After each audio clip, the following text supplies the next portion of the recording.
The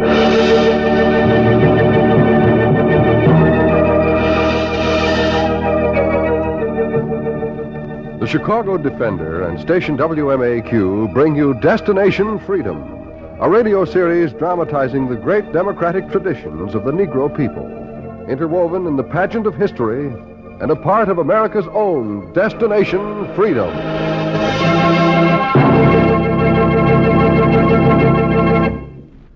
Today, Destination Freedom tells the story of Toussaint Louverture, the liberator of Santo Domingo, in a chapter entitled Citizen Toussaint.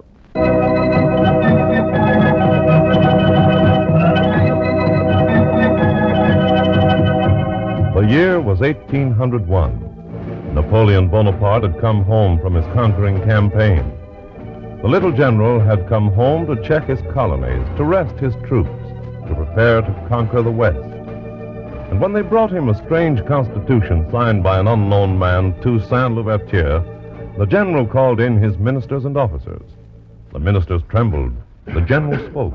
Who is this Toussaint Louverture? Speak up.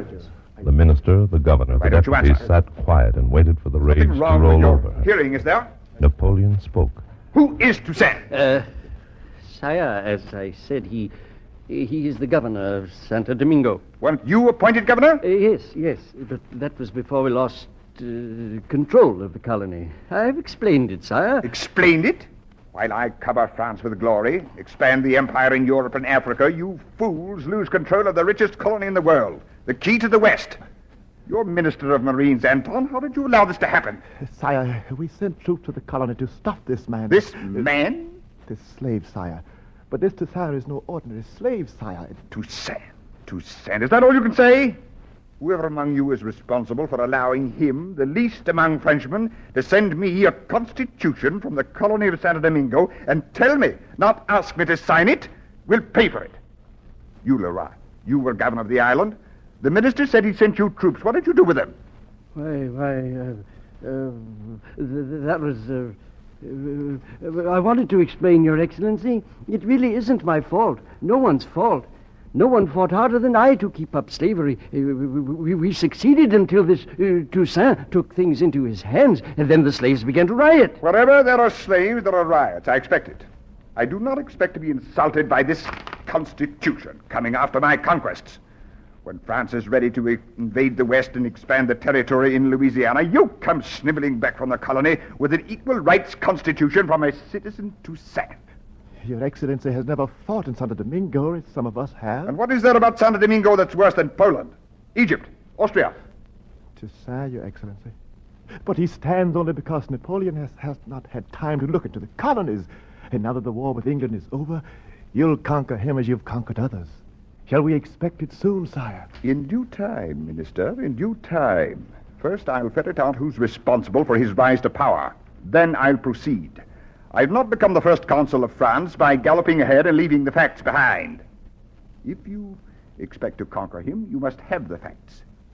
Who is this Toussaint? Where did he come from? How did he get his power, Governor? Your Excellency, I tell you, I did all I could. But the landlords and the planters and the poor whites were always bickering over the right to rule. They caused this. It's not the fault of planters. I've been a planter myself. We've always done well for France. That's what I'm talking about, sire. This bickering over the spoils caused it. Bickering? You're bickering right Wait till now. you be quiet! You tell me what you know of this colony. I will put it together and proceed to get back what France has lost, as I've always done. You say this Toussaint has 2 sons here in France, eh? Yes, sire. They've been here for 10 years. They're studying at my academy. Mm-hmm. And, Governor, you say you know how the revolt started. It started before the Bastille fell in France. Someone smuggled the slogan, liberty, equality, fraternity, into the island. That was the first piece they put into the Constitution. That decided this Toussaint, they say, to send his sons to France. Then the trouble came. The first consul began to fit the pieces together, the odd pieces that added up to the Constitution that lay on his table. The Constitution that first began to grow one night in Santo Domingo 10 years earlier, when the priestess Dumbrella drove a cart full of gourds and 2 tall boys to the seashore and stopped. Well, Léon, Wake up, wake up. This is where you get off. Toussaint told me to bring you here. I've done it. A ship will pick you up. Are you ready? If Father wants us to go, we'll go. But, Dumbrella, why do we have to leave the island? Every night Father goes out in the mountains to meet the slaves. Now he wants us to leave. Well, I am glad. Your father has business that's handled best where no one can hold his sons as hostages. What is he going to do? You ask too many questions. I've done what I promised. Go to Paris. You'll be free. Do what you want, but don't forget Toussaint, your father. How can we forget Father? Don't forget what he's fighting for, no matter what they tell you in France. Now, go. I'm late delivering my goods. Dumbrella, Yes? what's in the goods? Only rattles to make music. Won't you leave me one? Father told me what they say. Bless you, boy. Here, take it. Do you want one, Leon? I am too big to play with rattles. Besides, in Paris, they've got better things to make music with. I see. Now, go on. You leave as one of the last and least of the people in Santo Domingo. But when you come back, you'll be among the first. That's what the gourds say. Huh? Go on. Must peddle my gourds. And Umbrella turned back and drove her cart and gourds through the streets and the plantations and stopped at the hut of the leader of the dock slaves, Dessalines. Dessalines was patching his fence. Dessalines! Conjure woman. What do you want? Toussaint sent me with a message. Toussaint never sends anyone out empty-handed. I've got goods. I can make rattle gourds myself. Mine talk. What do they say? They say, to those who understand, come together tonight in the glade of Old Gap Mountain. Give the passwords, woman. What do the gourds say? The first shall be last, and the last shall be first. And the time has come. I'm supposed to serve drinks for the guests of the governor tonight. Let them serve their own drinks. I'll be in the glade. You'll not be alone. Toussaint wants you to strike the first blow. Here, take the gourds. Tell Christophe and Henri. Pass the word on. And the gourds rattled, and the word went around. Christophe, the first shall be last, the last shall be first. Gather in the glade at midnight tonight. Pass the word on. The first shall be last, and the last shall be first. Pass the word on. The first shall be last, and the last shall be first. The first shall be last, and the last shall be first. And on the sultry night, the leaders assembled in the glade and sat on a half circle and mapped out the new state until Dumbrella asked for the hour that the change would come about. When, Dessalines, when? You ask me? I'm only elected to lead, not to set the hour. Where's Toussaint? Why didn't he come? Toussaint is attending the sick on the waterfront. He's with us in spirit. For the work that's got to be done, we need a man's body as well as his spirit. You're a conjure woman. Did he send a message by you? He sent a message for all of us. Let the drums and the gourds speak. Toussaint will talk.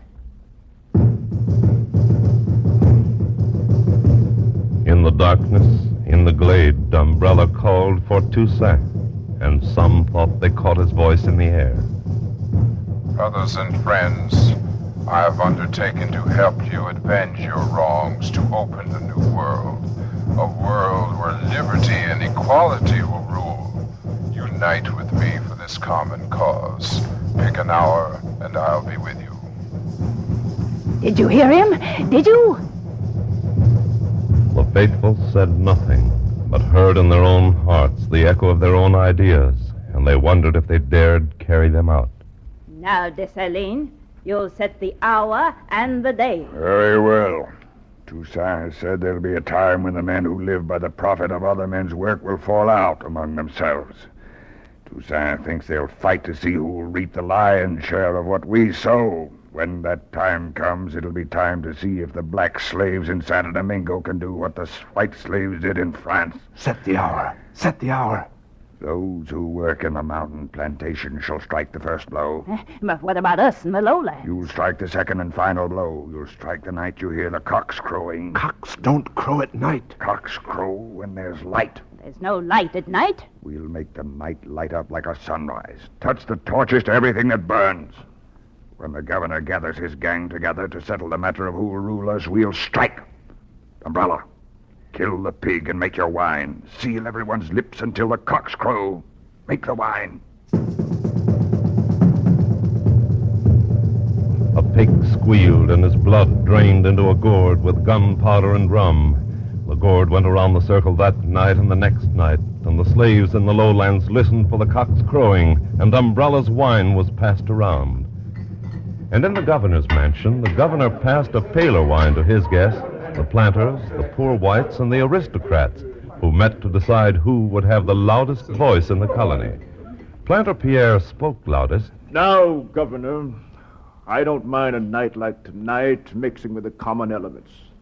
But are we planters to be put on the same footing with commoners, peasants, and laborers?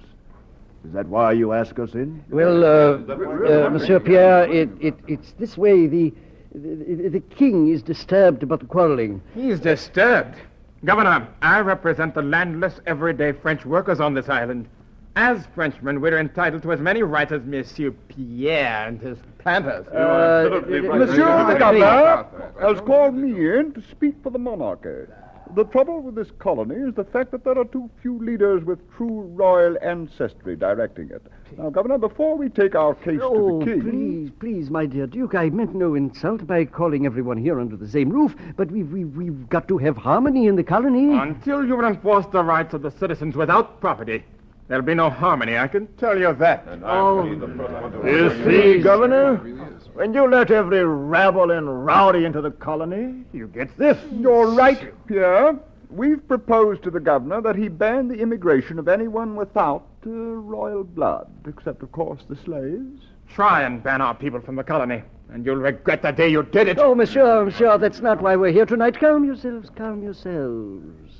Here we rule the richest colony in the world. Look at it. An island the size of Ireland. We have a strong nation behind us. We've got at our command nearly 200,000 slaves. There are 500 plantation owners and 30,000 other Frenchmen. And we 30,000 equal the planters in every way except... Except, monsieur, you don't own anything. Remember that. Oh, no. You don't own a single solitary slave. Aren't we Frenchmen? All the same blood and race? Blood, race? Oh, I imagine so. I'll grant it you're white. Where is your property, monsieur? You've got it all. No, monsieur. I respect your positions, but France expects more out of us than bickering. Only yesterday I had to warn you not to quarrel in front of the slaves. It's bad for their morale. We've done well here, and I think as long as we have slaves, we'll do better. But I say again, too much squabbling may entice the slaves to riot. They know better. What can unarmed men do in the face of our guns and soldiers? What can they do? We've beaten down their riots before. Of course, but it's not only the slaves we've got to watch. On one side of us are the Spaniards waiting to take over as soon as we weaken. And on the other, there are the English with a strong force on Santo Domingo. Oh, monsieur, we first men of the colony have too much to lose by not joining together. Then stop this talk of liberty, equality, fraternity among the French sailors and rabble. And this talk of voting rights for those who don't own any property. Why, if that sort of thing keeps up, why, even the slaves will be asking for a day off from work. And, Governor, I would like to settle this matter of Toussaint. Toussaint? Yes. Toussaint was a slave with a Breda plantation. He's got an uncanny influence over those with whom he works with. Now, he knows something of medicine and helps to heal the sick. Toussaint? All I hear are reports of Toussaint. What is he like? Mild sort of slave. Tell me, is he dangerous? I believe so. Then it's settled. We'll have him hanged. I may not know how to determine who's first and second in the colony, but I know how to handle those who are last. Now, monsieur, shall we continue to administer the colony and not squabble over the wealth, eh? We'll drink on it. A toast, gentlemen? A toast, Monsieur the Governor. Yes. You frown, Monsieur Pierre. I know how to handle those who are last. Now, monsieur, Shall we continue to administer the colony and not squabble over the wealth, eh? We'll drink on it. A toast, gentlemen. A toast. Yes. You frown, Monsieur Pierre. Does the wine taste sour? No, I was frowning at the hour. I didn't know it was so late. Late? Yes, look outside. The sun's coming up. There's a strange glow in the sky, but the sun would hardly come up from the west. That's true. But the cock's crowing. The sun must be rising. No, Governor.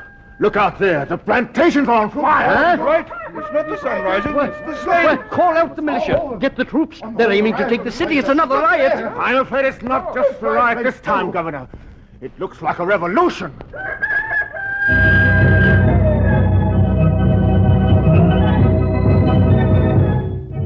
And the midnight sun rose over the island, and the last came to be first, and the first came to be last.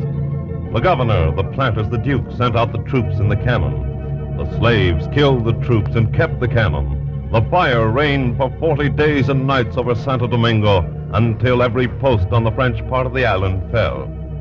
Toussaint was in command. He marched to the governor's mansion in front of an army in rags and with tools for weapons. The governor and Planter Pierre watched them come. Pierre, which one is Toussaint? He'll be the one in front of the troops. Huh? That man leading them up to the gates? Is that the terrible Toussaint? It's he.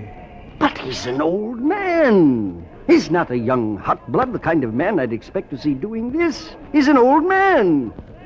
Well, if a little child can lead them, as Le Bon Dieu says, why can't an old man? How can an old man who's been a slave all his life lead a revolution and expect to hold out against the strongest state in Europe, eh? How can he? Sure, the governor? Toussaint is at the door. Suppose you put the question to him, not me. I am Toussaint Louverture. I am the governor. I know my troops have surrendered to you. But the King of France shall take revenge on every one of you for this. The penalty for rioting is death on the rack. I know it, monsieur. I've watched hundreds die for rioting for freedom. It's why we decided against rioting and for revolution. I've come to liberate you. Liberate me? From what? I've come to liberate you from the king, the planters from their privileges, and my people from poverty and oppression. You are used to lawmaking.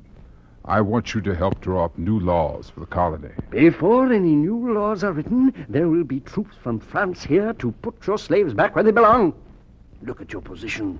In a week, the British will see that the colony is weak and come in to take it. If they can get it before the Spanish come in, you and your ragamuffin army will wish you were still slaves for the French. The people will be slaves for no one, Governor.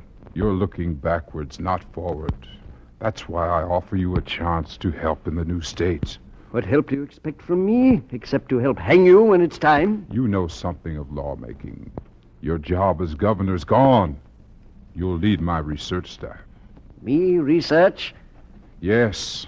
A new country, the United States, has just framed a constitution and a Bill of Rights. You'll put your learned planters and aristocrats to help draft one like it for Santo Domingo. The British and Spanish armies will hang every man in your band before you rule a year. Exactly, Governor. That's why I intend to rid the island of foreign invaders before the year is out.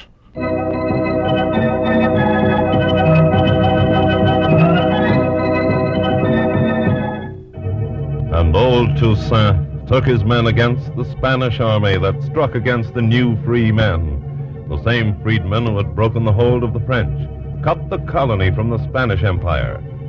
The commander negotiated a peace with Toussaint. My king has asked me to end the war with you, Senor Toussaint. The whole eastern half of San Domingo is under your orders. The keys to the cities we own are on the table here. You may take them. What are your orders? I have no orders. I've not come as a conqueror, but to free you and your slaves and to let them become citizens in a new state. As for the keys, to take them would make me appear a conqueror. Will you hand them to me, please?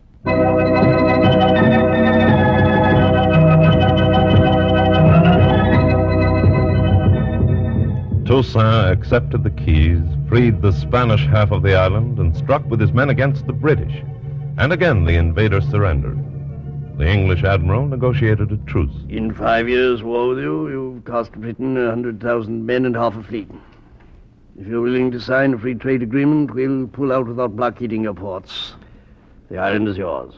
The trade agreement is yours. I'll be glad to pull out of this cursed island. You will. But, Admiral, you've lately brought in 16,000 slaves. I'd like for you to leave them behind. But, General, we've already promised them freedom in our own colonies.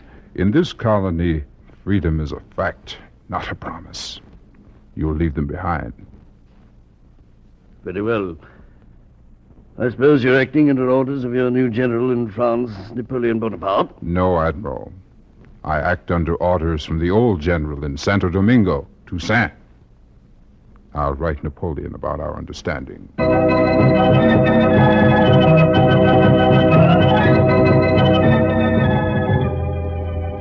The first general of Santo Domingo wrote to the first general of Europe, and there was no answer. Toussaint called in the governor to send him on a mission. Be careful, General Toussaint. Since Napoleon has been in France, the planters and old officials have begun to rise, and they expect to get their old positions back. Never mind. I have something to end old powers forever. Guard, bring in the governor. Yes, General Toussaint. You sent for me? Yes. It's taken 10 years to free this island. Now we're ready to go with the new state. You called me in to remind me of that? I called you to remind you that I once asked you to prepare the draft of a constitution for the island. A constitution that would guarantee the liberty we've just won. Do you remember that, Governor? I remember it. We drew up a constitution. You rejected it. You rejected too many people as citizens. We've had the electors draw up the constitution. What do you want me for? You've been selected, Governor, to take our constitution to France. Me? To France? We'd like to get Napoleon's approval. Will you take it? I'll take it. You'll get more than the general's approval, Monsieur Toussaint. You'll get the butt of his revenge for your impudence in the colony. All Europe is afraid of Napoleon. When he has time, he'll take care of the upstarts in the colonies. Tell Napoleon we ask him to confirm the constitution of the new state. And if he doesn't? Then we'll confirm it ourselves. Toussaint, believe me, if you want to be in power, do not upset Napoleon Bonaparte. Nothing will do it quicker than an equal rights constitution. The new regime could never allow that. It'd be your death warrant. The wrath of Napoleon is not to be laughed at, but feared. I fear God, Governor, but I fear no man. Take the Constitution to Napoleon. We still have legal ties to France. We'll observe them. And while you're in France, Governor, tell my sons it won't be long before they can come home to a new free nation. Go on, Governor. The governor took the Constitution to the conqueror Napoleon. It lay on the general's desk while ministers sat quiet and his anger raged. Then the little general spoke and the ministers relaxed. There's no time to punish the officials guilty of allowing a slave like Toussaint to grow bigger than the colony. There is only time to recover what we've lost. General Bonaparte, you're right as usual. If we lose Santo Domingo, we lose Louisiana. If we lose that, The colony will not be lost. I'll see to that. Before we expand from Louisiana, the island of Santo Domingo must be secure. Now, it won't take much to crack this, Sire. With his ragamuffin army, it'll be easy. Attack with a few of our best ships, he'd collapse in a week. You're right about that. The general listened. The general considered. Then he decided. We'll prepare for war. Yes, sire. I'll answer this Toussaint. Prepare a letter telling him Napoleon is still considering his constitution. Praise the work he's done in making the island prosperous. Yes, sire. Then we'll prepare for war the Bonaparte way. Where is Leclerc, my brother-in-law? Here, sire. Since the day you married my sister Pauline, you've been too busy to give her a honeymoon, Leclerc. I've been fighting in your campaign, sire. Yes. And for that, I'm going to reward you with the rule of the richest colony in the world, Santo Domingo. We're preparing now to recapture it from this... Toussaint? You've heard of him, too? Sire, the English and Spanish armies speak well of him. They say he's trained an army that's stronger than any in Europe. They say... Do they say his army is better than Napoleon's? That's impossible. It's better.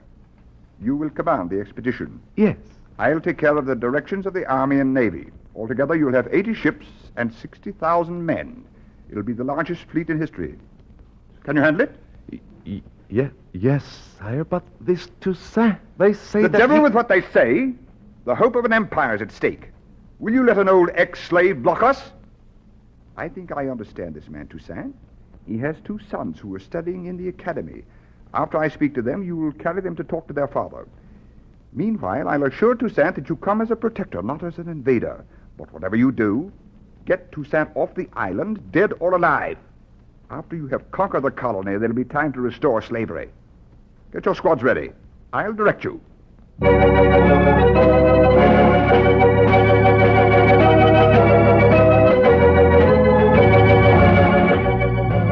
And Napoleon filled his squadrons with his veterans and directed them across the ocean toward the mountains of Santo Domingo, where Toussaint and his general Dessalines sat on horseback, watching the wind blow the ships closer. Dessalines, Yes, Toussaint? would a man who wants peace come with 80 ships, or would a man who wants to restore slavery?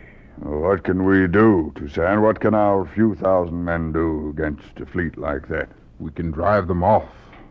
We can scatter their bones over the rocks and mountains and let liberty grow on their graves. This island's free. It will stay free. Well, how can we do it against a trained army? Come with me. You'll see how. They think they're only coming to gain glory by crushing natives armed only with spears and shields. Come with me to the interior. I've trained every man on this island to maneuver and use a gun. Let them shoot.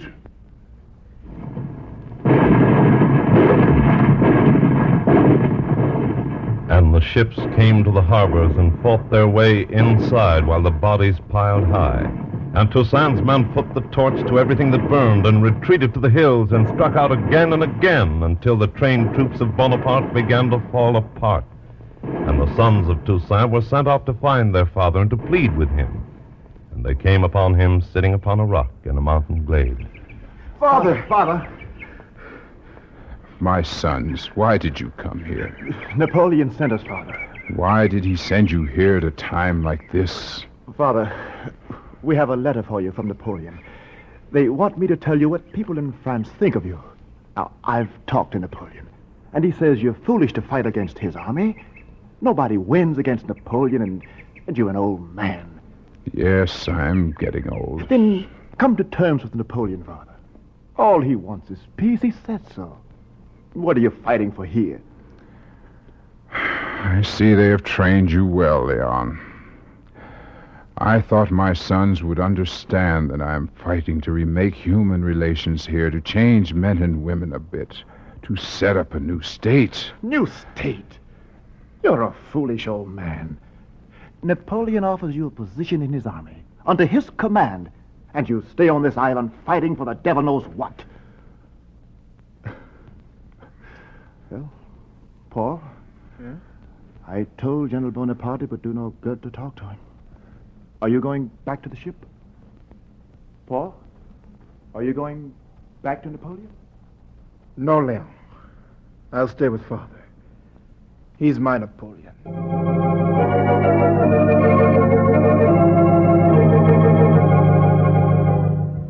The Napoleon of Santo Domingo, with one son by his side and the other with his enemy, fought with the freedmen and peasants, fought off the ships until a truce was made, until a trick took him into the enemy ship and locked him in irons.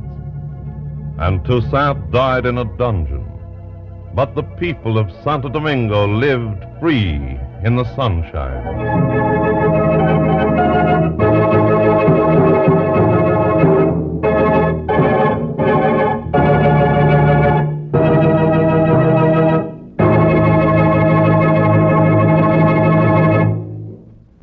You have just heard Destination Freedom's dramatization of the story of Toussaint Louverture, brought to you by the Chicago Defender newspaper and station WMAQ's Department of Education.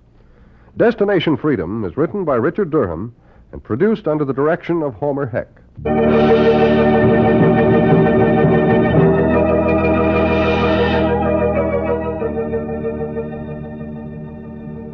The role of Toussaint Louverture was played by Harold Young. Others were Wesleyan Tilden, Oscar Brown, Maurice Copeland, Sherman Marks, Tony Parrish, and Fred Pinkard. The special music was composed by Emil Soderstrom and played by Elwin Owen and Bobby Christian. This is Hugh Downs, inviting you to be with us again next week at this same time for another in our series on the Negro in Democracy. Destination Freedom.